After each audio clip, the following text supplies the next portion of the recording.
오늘 우리에게 주시는 하나님 말씀은 사도행전 28장 23절에서 28절 말씀입니다. 그들이 날짜를 정하고 그가 유숙하는 집에 많이 오니 바울이 아침부터 저녁까지 강론하여 하나님의 나라를 증언하고 모세의 율법과 선지자의 말을 가지고 예수에 대하여 권하더라. 그 말을 믿는 사람도 있고 믿지 아니하는 사람도 있어 서로 맞지 아니하여 흩어질 때에 바울이 한 말로 이르되 성령이 선지자 이사야를 통하여 너희 조상들에게 말씀하신 것이 옳도다. 일러스되 이 백성에게 가서 말하기를 너희가 듣기는 들어도 도무지 깨닫지 못하며 보기는 보아도 도무지 알지 못하는도다.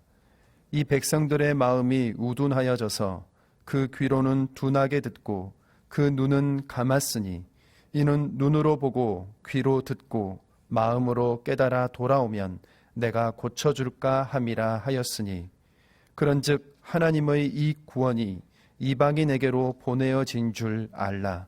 그들은 그것을 들으리라 하더라. 아멘. 바울이 연금당에 있는 로마 변두리의 싸구려 헛간으로 이른 아침부터 로마의 유대인들이 몰려들었습니다.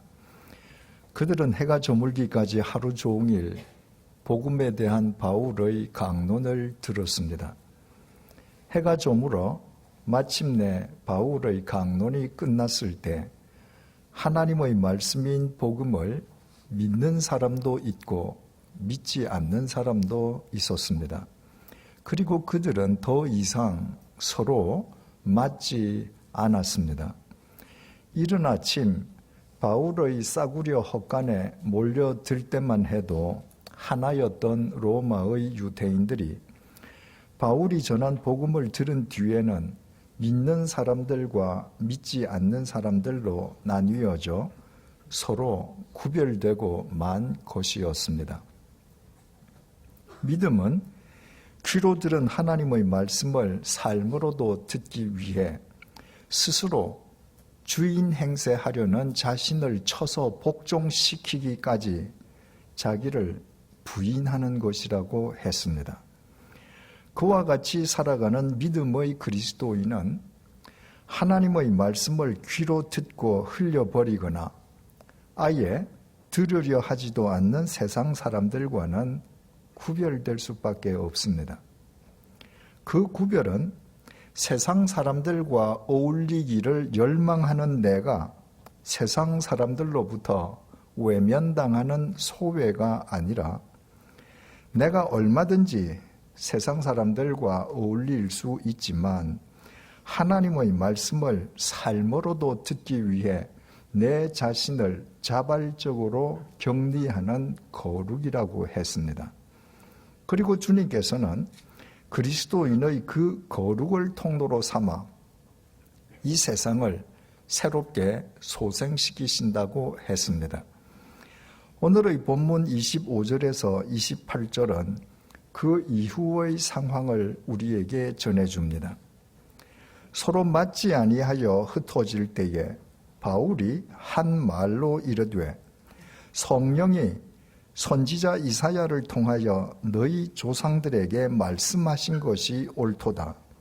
일러스되 이 백성에게 가서 말하기를 너희가 듣기는 들어도 도무지 깨닫지 못하며 보기는 보아도 도무지 알지 못하는도다. 이 백성들의 마음이 우둔하여져서 그 귀로는 둔하게 듣고 그 눈은 감았으니 이는 눈으로 보고 귀로 듣고 마음으로 깨달아 돌아오면 내가 고쳐줄까 함이라 하였으니 그런즉 하나님의 이 구원이 이방인에게로 보내어진 줄 알라. 그들은 그것을 들으리라 하더라. 바울은 70인역이라고 불리는 헬라어 구약 성경 이사야서 6장 9절에서 10절 말씀을 인용했습니다. 이스라엘 백성이 하나님의 말씀을 귀로도 듣고 삶으로도 들으면 하나님께서 그들을 영원히 구원해 주려 하셨지만 하나님의 선민을 자처하는 이스라엘 백성이 하나님의 말씀을 아예 귀로도 들으려 하지 않았다는 것입니다. 그리고 바울은 하나님의 이 구원이 이방인에게로 보내어진 줄 알라고 선언했습니다. 이방인은 이스라엘 백성과는 달리 하나님의 구원의 말씀을 최소한 귀로는 들을 것이기 때문입니다.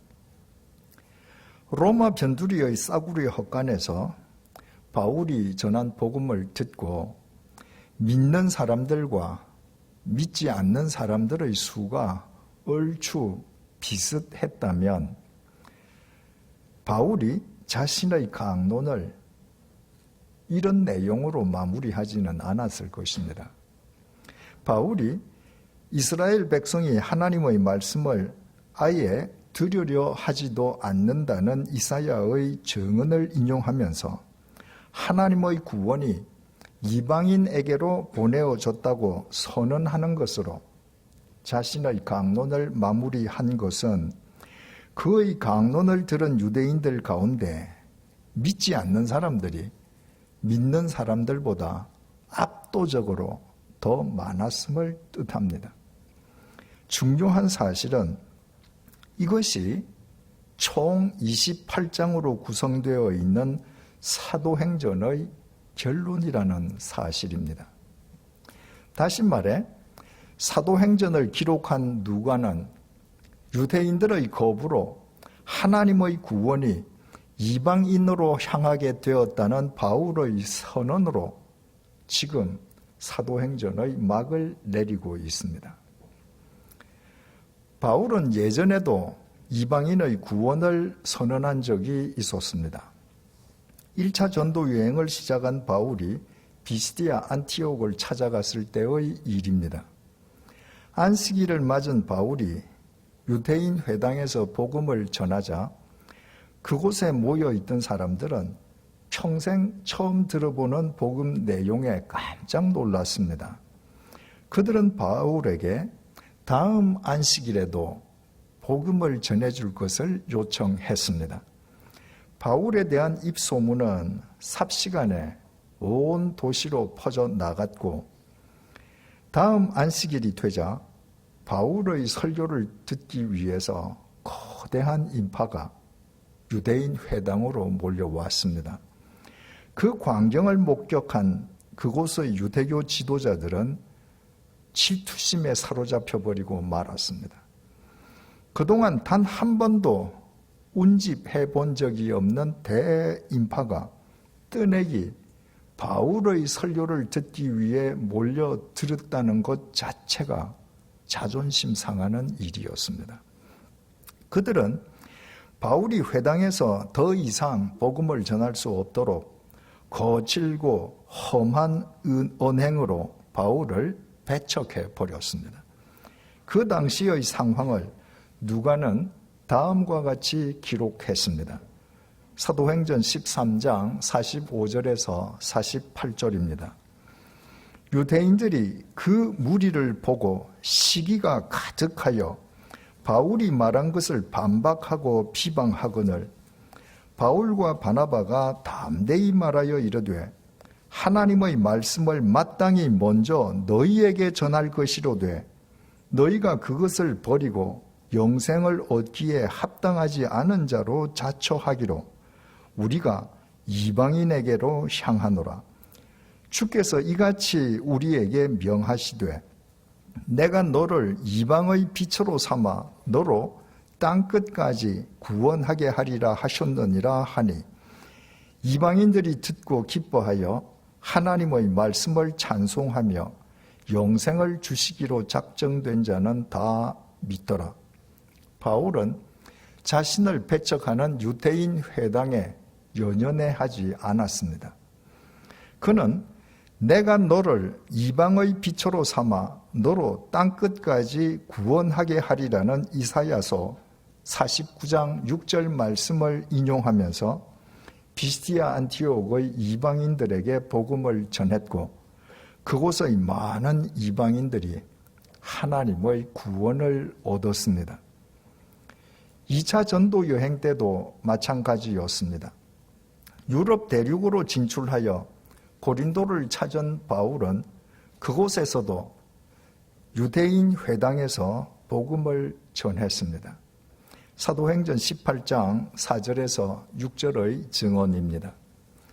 안식일마다 바울이 회당에서 강론하고 유대인과 헬라인을 권면하니라. 실라와 디모데가 마게도냐로부터 내려오매 바울이 하나님의 말씀에 붙잡혀 유대인들에게 예수는 그리스도라 밝히 증언하니 그들이 대적하여 비방하거늘 바울이 옷을 털면서 이르되 너희 피가 너희 머리로 돌아갈 것이요 나는 깨끗하니라. 이후에는 이방인에게로 가리라 하고 고린도에서도 회당의 유대인들이 바울에게 적개심을 드러내며 그를 배척했습니다. 그때에도 바울은 미련 없이 회당을 떠나면서 이 이후로 자신은 이방인에게로 향할 것이라고 선언했습니다. 바울은 세 차례에 걸쳐 지중해 세계를 전도 여행하는 동안 어느 도시를 방문하든 먼저 유대인 회당을 찾았습니다.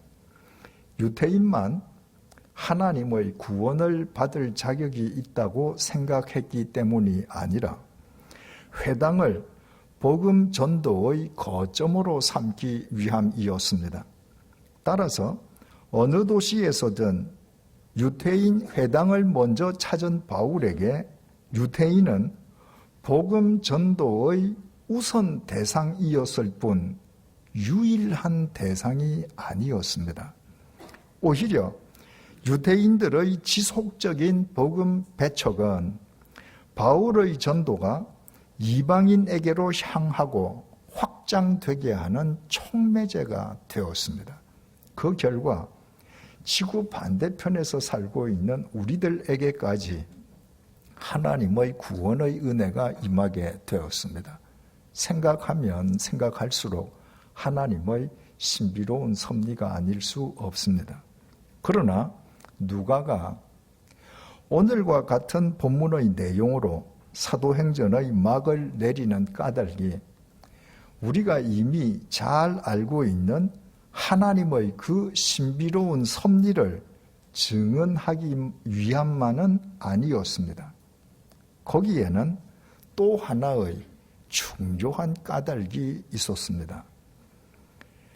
교회를 짓밟던 청년 바울은 다메섹 도상에서 주님의 빛에 사로잡힘과 동시에 시력을 상실했습니다.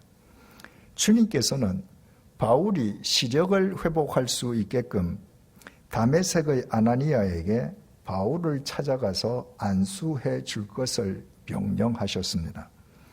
바울의 전력을 잘 알고 있는 아나니아가 주님께 이의를 제기했습니다. 이에 주님께서 아나니아에게 바울을 선택하신 목적을 다음과 같이 천명하셨습니다. 사도행전 9장 15절입니다. 주께서 이르시되 가라, 이 사람은 내 이름을 이방인과 임금들과 이스라엘 자손들에게 전하기 위하여 택한 나의 그릇이라. 주님께서는 당신의 복음을 전하기 위한 그릇, 즉 도구로 바울을 선택하셨습니다.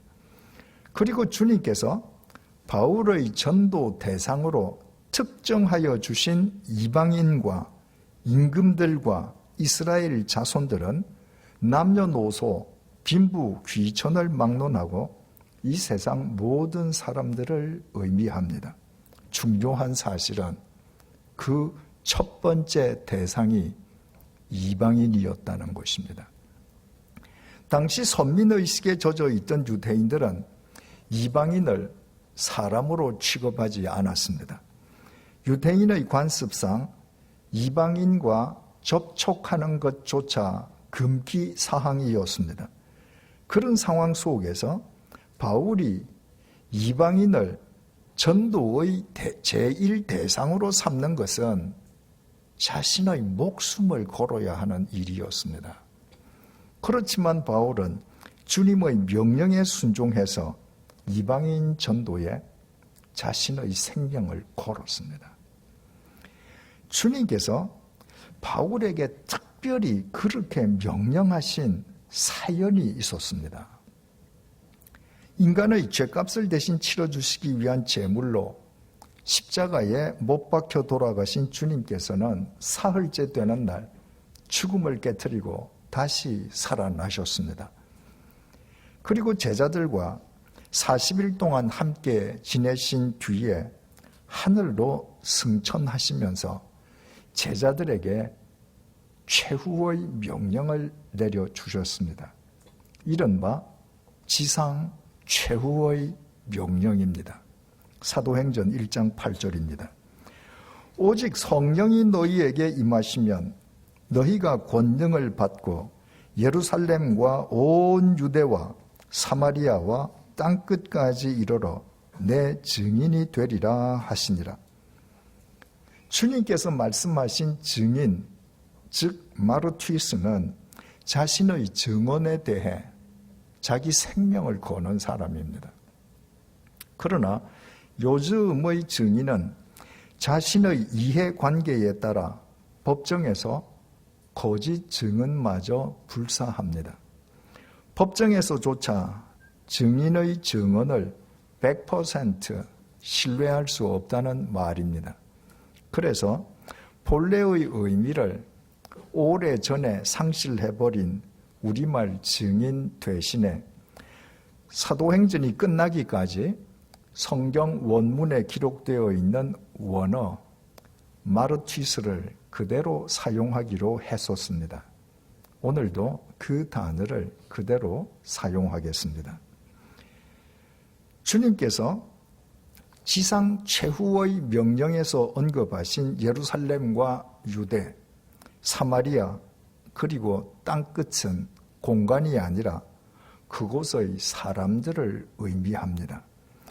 주님께서 제자들에게 당신의 복음을 증언하기 위해 생명을 거는 마르튀스가 되라고 최후의 명령을 내리실 때 그 대상을 예루살렘과 유대의 유대인만으로 국한하신 것이 아니었습니다.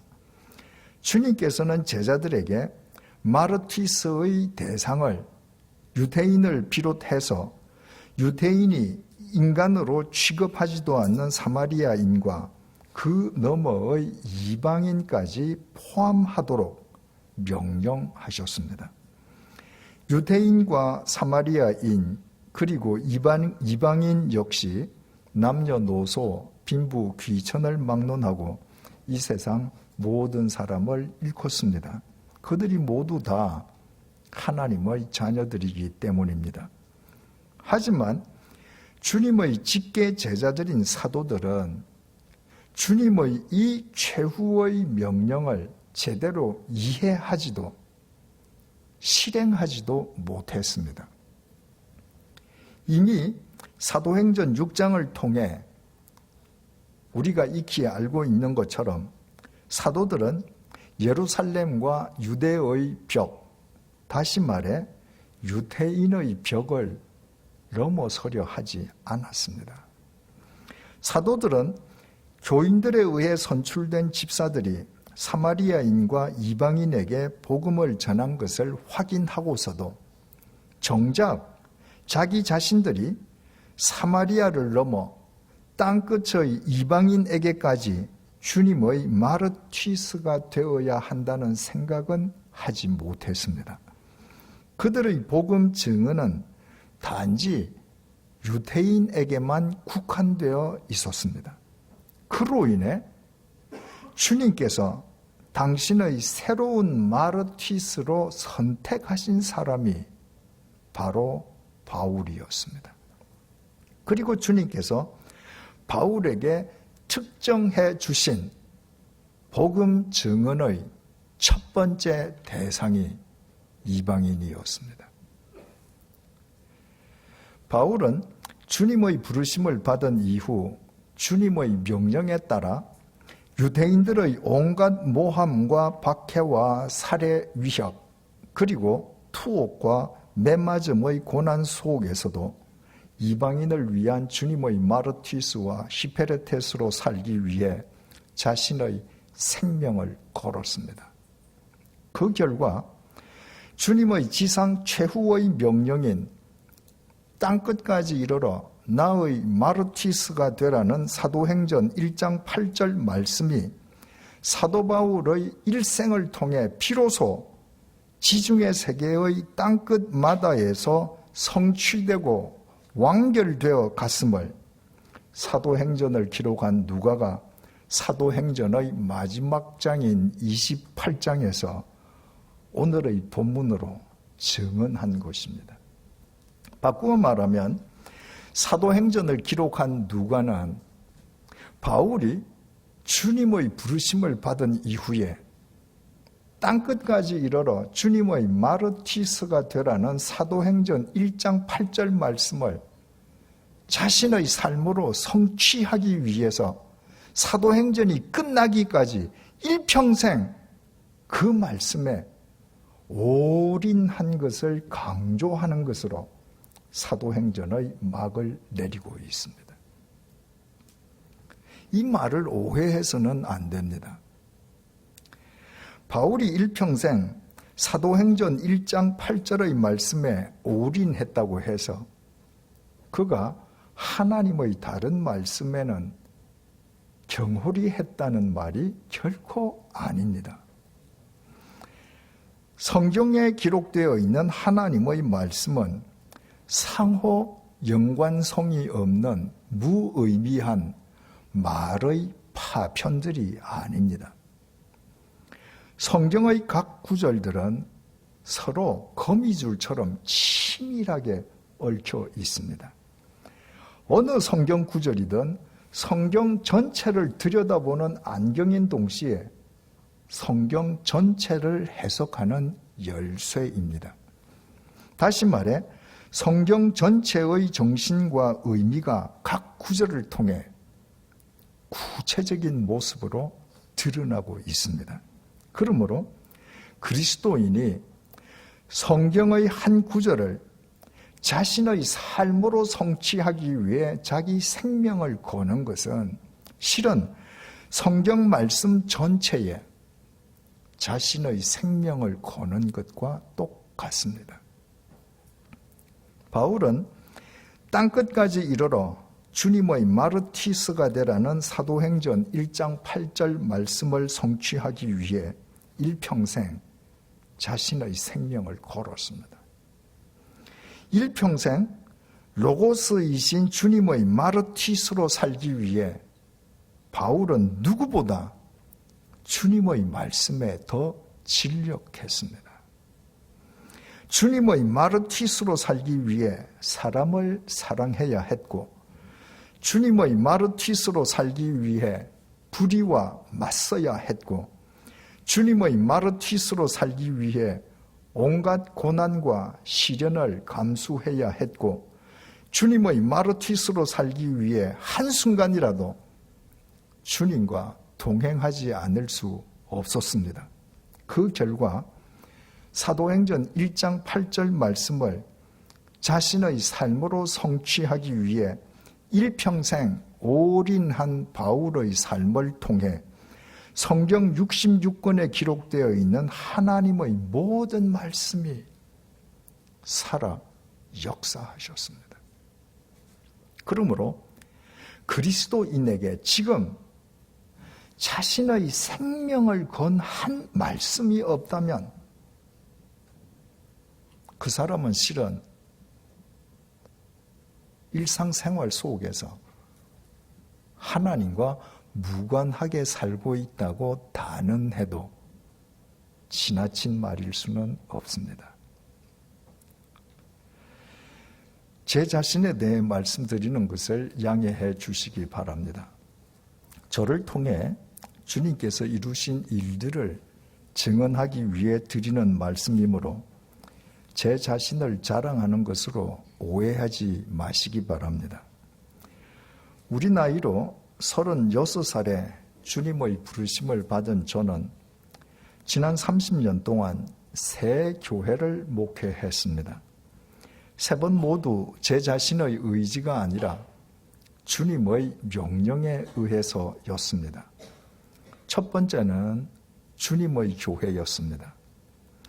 대학 졸업 후 14년에 걸친 사회생활을 접은 저는 37살의 나이에 신학교에 진학했습니다.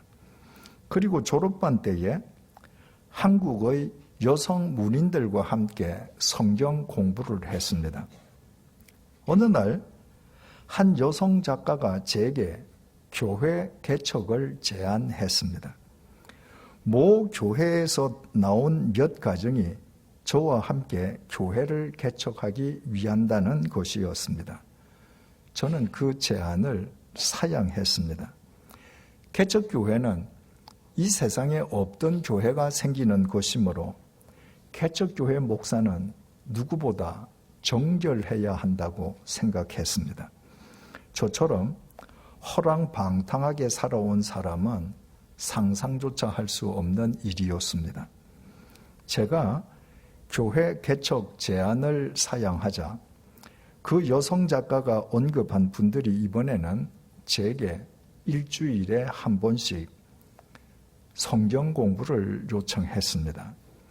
그분들의 거듭된 요청에 현재 우리 교회 별관인 당시 저희 집 2층에서 그분들과 성경 공부를 시작했습니다. 얼마 지나지 않아 그분들과 성경 공부를 하지 말라는 제 지인들의 전화가 걸려오기 시작했습니다.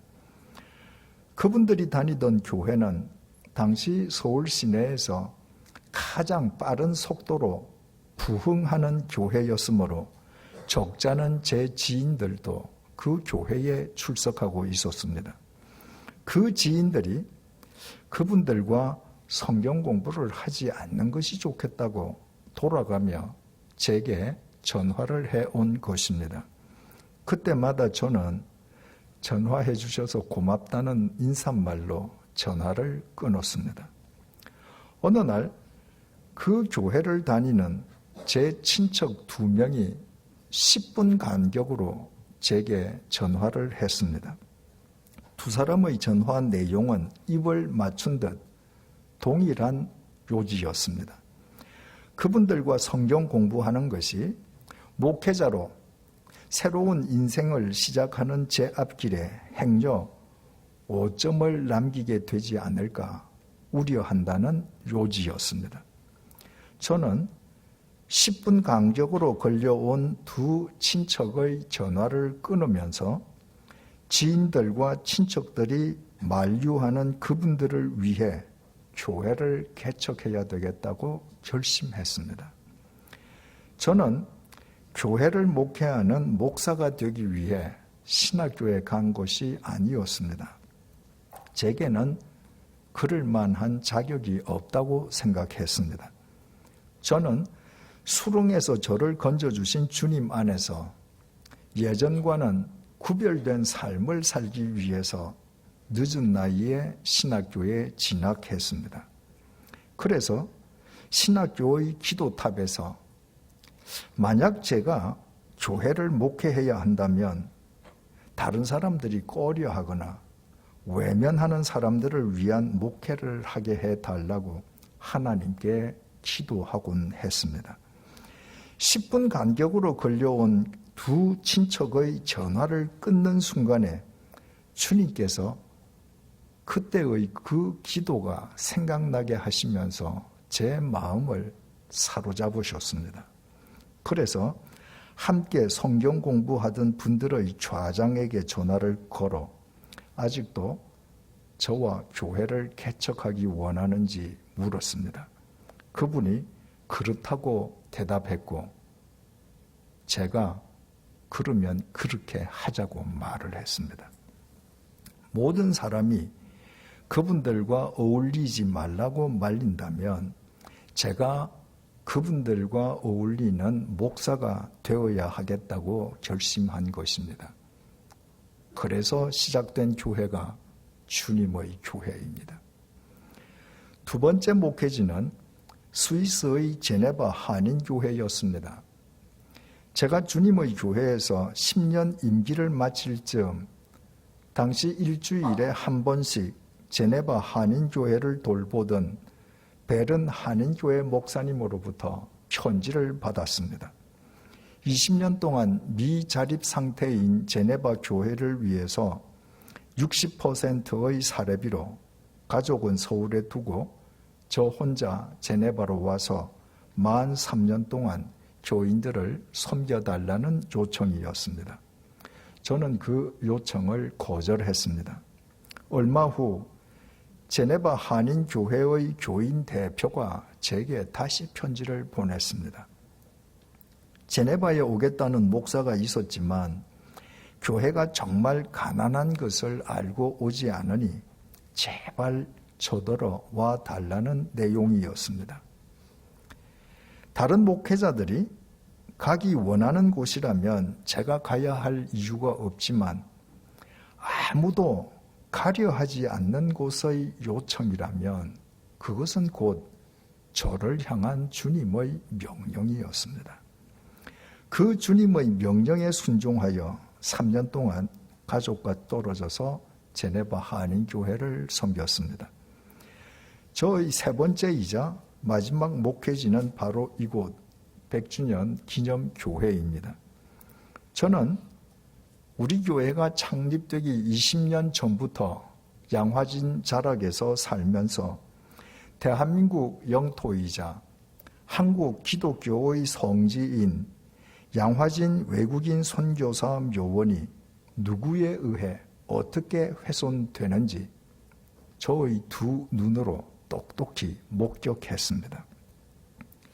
제가 양화진을 지키는 묘지기가 되기 위해 100주년 기념재단이 설립하는 교회의 담임 목사직을 맡는다면 양화진의 법적 질서와 공익 확립을 위해 그동안 양화진의 주인 노릇을 하던 개인이나 단체와 정면으로 맞닥뜨려야만 하는 것을 의미했습니다. 그것은 쉬운 일일 수 없었습니다. 그러나 1시간 간격으로 저를 2번이나 찾아오신 100주년 기념재단 어른들의 눈물 어린 간청을 통해 저는 저를 양화진으로 불러내시는 주님의 명령에 순종하지 않을 수 없었습니다. 그래서 13년 전에 100주년 기념교회가 세워졌습니다. 이것이 30년에 걸친 제 목회를 통해 주님께서 이루신 일들입니다. 제 자신의 의지나 능력만으로는 가당치도 않는 일들입니다. 그러나 제게는 주님의 부르심을 받은 이후 주님께서 제 삶을 일관되게 관통하게 하신 주님의 말씀이 있습니다. 시편 119편 165절 말씀입니다. 주의 법을 사랑하는 자에게는 큰 평안이 있으니 그들에게 장애물이 없으리이다. 성경 전체의 관점으로 이 구절을 조명하면 하나님의 말씀을 쫓아 살아가는 사람에게 아예 장애물이 없다는 말이 아니라 인생의 어떤 장애물도 장애물이 되지 않는다는 말입니다. 이스라엘 백성은 400년에 걸친 이집트의 노예살이에서 해방되는 하나님의 은총을 입었습니다. 그러나 하나님의 인도하심을 쫓아 간 곳은 뜻밖에도 홍해였습니다. 천하무적의 이집트 군대가 추격해 오는 가운데 그들의 앞을 가로막고 있는 홍해는 속수무책의 장애물이었습니다. 두려움에 사로잡힌 이스라엘 백성은 자포자기한 채 그들을 홍해로 인도하신 하나님을 원망하고 지도자 모세를 비난했습니다. 그러나 하나님 앞에서 홍해는 장애물이 아니었습니다. 그 홍해는 그 바다를 가르시는 하나님의 능력을 확인하는 은혜의 체험장이었습니다. 하나님께서 인도하신 광야 역시 마실 물도 먹을 것도 없는 죽음의 장애물이 버티고 있었습니다. 그러나 그 광야도 반석에서 강물이 터지고 하늘에서 만나가 비처럼 쏟아져 내리는 은혜의 도관이었습니다. 앞길을 가로막는 홍해도 메마른 광야도 죽음의 장애물이 분명했지만 하나님의 말씀을 쫓아 가나안 땅으로 향하는 이스라엘 백성에게 그 장애물은 장애물일 수 없었습니다. 그래서 하나님의 말씀을 쫓는 사람은 인생의 그 어떤 장애물 앞에서도 하나님께서 주시는 평안을 누릴 수 있습니다. 목전의 장애물이 아니라 하나님께서 당신의 마음과 정성을 다하여 심어주신 은혜의 체험장임을 알기 때문입니다. 지인들과 친척들이 만류하는 사람들을 위해 교회를 개척하는 것은 늦은 나이에 새로운 인생길에 들어선 저에게 큰 장애물일 수 있었습니다. 그러나 주님의 명령에 순종했을 때 그것은 장애물이 아니었습니다. 저와 함께 주님의 교회를 개척한 분들은 제 지인들이나 친척들이 우려했던 것과 같은 분들이 아니었습니다. 그분들은 다니던 교회에서 분란이 일어나자 제일 먼저 교회를 떠난 분들이었습니다. 그러자 그 교회 일각에서 교인들의 연쇄 이탈을 막기 위해 먼저 떠난 분들에 대해 악의적인 소문을 퍼뜨렸습니다. 그 소문을 사실로 받아들인 제 지인들과 친척들이 그분들과 성경 공부도 하지 말라고 저를 만류했던 것입니다. 그분들은 연령, 학력, 사회 경력, 신앙 연륜 등 모든 면에서 저보다 월등하게 앞선 분들이었습니다. 그런데도 그분들은 모든 면에서 턱없이 부족한 후배인 저를 전폭적으로 신뢰하며 키워주셨습니다. 그 덕분에 오늘날의 제가 있을 수 있었습니다. 50이 넘은 나이에 외국에서 혼자 밥하고 빨래하면서 3년 동안이나 제네바 한인교회를 섬기는 것도 제게는 어려운 장애물일 수 있었습니다. 그러나 주님의 명령에 순종했을 때 그것 또한 장애물이 아니었습니다. 주님께서는 20년 동안 미자립 상태였던 제네바 한인교회를 자립시키는 도구로 보잘것없는 저를 사용하시는 은혜를 제게 베풀어 주셨습니다. 그뿐 아니라 2000년 전 사도들이 주님의 마르티스로 복음을 증언하고 순교의 피를 뿌렸으며 500년 전 개혁자들이 목숨을 걸고 교회를 갱신했던 유럽 대륙의 한 복판에서 주님께서는 종이짝처럼 얇고 엷기만 했던 제 영성의 우물에 깊이를 더해 주셨습니다. 20년 동안 양화진이 누구에 의해 어떻게 훼손되는지 목격해 온 제가 아무것도 보장되지 않는 양화진의 묘지기로 부름받아 그들과 정면으로 맞닥뜨리는 것 또한 반드시 피해야 할 인생 말년의 장애물일 수 있었습니다. 그러나 주님 안에서는 그것도 장애물이 아니었습니다. 주님께서는 우리 교회를 양아진에서 몰아내려는 개인들과 단체들의 터무니없는 모함과 공격 속에서 우리 교회를 정금처럼 갈고 닦아주셨고 자격 미달인 저에게 부름받은 소명의 길을 완주하는 은혜를 베풀어 주셨습니다. 이처럼 지난 30년 동안 주의 법을 사랑하는 자에게는 큰 평안이 있으니 그들에게 장애물이 없으리이다 라는 시편 119편 165절 말씀에 제 삶을 의탁했을 때 하나님께서는 그 말씀을 의지하는 제 삶을 통해 그 한 구절만 아니라 성경 속의 갖가지 역사가 드러나게 해 주셨습니다. 이사야서 43장 19절 말씀처럼 제가 상상치도 못한 광야에 길을 내고 사막에 강을 흐르게 하시는 역사였습니다.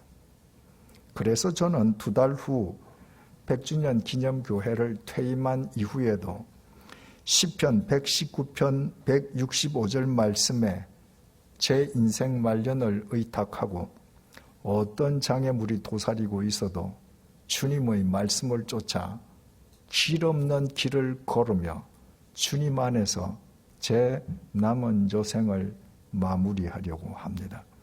성경 한 구절에 제 생을 거는 것은 제 삶을 통해 성경 전체를 드러나게 하는 길이기 때문입니다.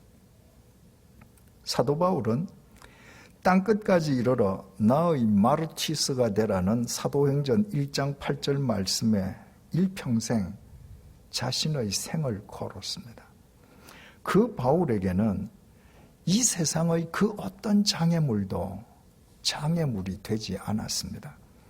바울이 맞닥뜨렸던 이 세상의 숱한 장애물들은 주님께서 바울을 당신의 영원한 사도로 영원히 세워주시려는 영원한 은혜의 발판이었습니다. 우리 각자는 지금 하나님의 어떤 말씀에 우리의 생을 걸고 있습니까? 하나님의 말씀에 생을 걸고 있는 우리의 인생 앞에 지금 혹 장애물이 앞을 가로막고 있습니까? 살아있는 사람에게는 일어나지 않는 일이 없지만 그러나 하나님을 믿는 우리가 처해 있는 우리 삶의 현장은 하나님께서 당신의 마음과 정성을 다하여 심어주신 은혜의 체험장임을 잊지 마십시다. 우리가 하나님의 말씀을 쫓아 살아가는 한 우리의 앞길을 가로막고 있는 그 어떤 인생 장애물도 장애물일 수는 없습니다. 우리는 오히려 그 장애물 덕분에 홍해가 갈라지고 반석에서 강물이 터지며 하늘에서 만나가 비처럼 쏟아져 내리는 하나님의 능력을 우리의 온 삶으로 체험하는 은혜를 누리게 될 것입니다. 어디 그뿐이겠습니까? 하나님의 말씀을 쫓는 우리가 가는 곳마다 이 세상의 광야에 길이 나고 사막에 강이 흐르는 신사도행전이 펼쳐질 것입니다. 우리가 우리의 생명을 건 말씀, 그 말씀이 곧 천지를 창조하신 하나님이시기 때문입니다. 기도하시겠습니다.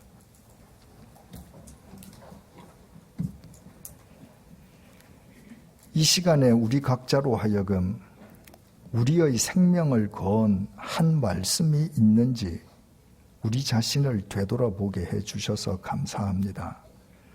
지금 우리에게 우리의 생명을 건 한 말씀이 없다면 실은 우리가 일상생활 속에서 하나님과 무관하게 살고 있음을 깨우쳐 주심도 감사합니다.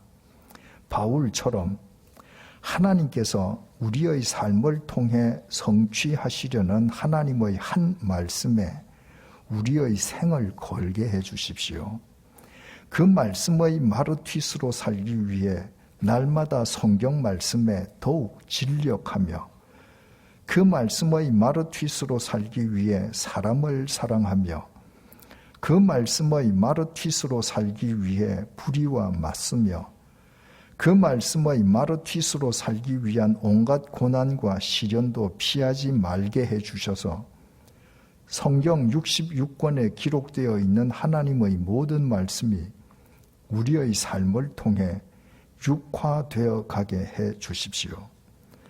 하나님의 말씀을 쫓는 우리의 인생길을 가로막고 있는 그 어떤 장애물도 장애물이 아님을 우리의 삶으로 확인하게 해 주십시오. 그리하여 우리가 가는 곳마다 이 세상의 광야에 길이 나고 사막에 강이 흐르는 신사도행전이 펼쳐지게 해 주십시오. 이틀 후로 예정된 남북 정상회담 위에 은총을 베풀어 주셔서 한 정권이나 정파의 실적을 내세우기 위한 이벤트가 아니라 주님께서 작정하신 한반도의 새로운 미래를 향한 징검다리가 되게 해 주십시오. 예수님의 이름으로 기도드립니다. 아멘.